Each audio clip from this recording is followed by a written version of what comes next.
उस समय की तत्कालीन सरकार की अराजकता के खिलाफ जब 1991 में,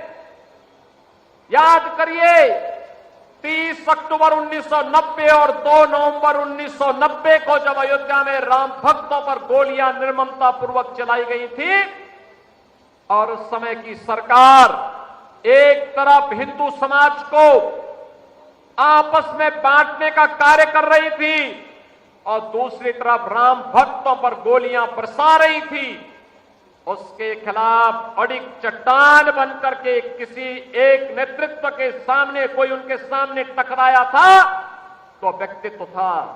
सरदेव बाबूजी कल्याण सिंह जी का, जिन्होंने कहा था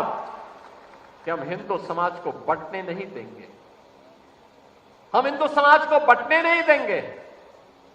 ये जातीयता का जहर घोलने वाले लोग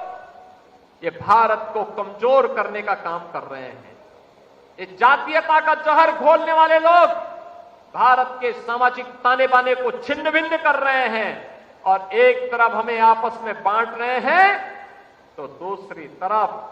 तुष्टीकरण की प्रकाशता में चढ़ करके उत्तर प्रदेश को दंगों की आग में भी झोंकने का काम कर रहे हैं। और बहनों और भाइयों, 2 नवंबर और 30 अक्टूबर 1990 की तिथि भारत के इतिहास में उसी काले अध्याय के रूप में लिखी जाएगी जब अयोध्या में निर्ममता पूर्वक राम भक्तों का लहू बहाया गया था। उसके खिलाफ भी आवाज मुखर की थी सरदेव बाबूजी ने।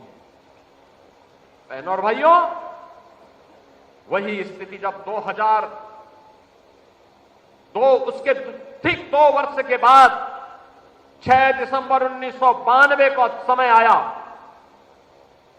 केंद्र की सरकार का दबाव था कि अयोध्या में राम भक्तों पर कारसेवक पर गोली चलाई जाए। बाबूजी ने कहा नहीं, हरगिज नहीं, राम भक्तों पर गोली नहीं चलाएंगे। सरकार चाहे तो, हमारी केंद्र की सरकार चाहे तो मेरी सरकार को बर्खास्त कर सकते हैं और अगर चाहे तो मैं तैयार हूं, हमारा संकल्प पूरा हुआ, मैं अपने पद से इस्तीफा देने जा रहा हूं। और बहनों और भाइयों, मुख्यमंत्री पद को ठुकरा करके उन्होंने अपना रास्ता संघर्ष का चुना।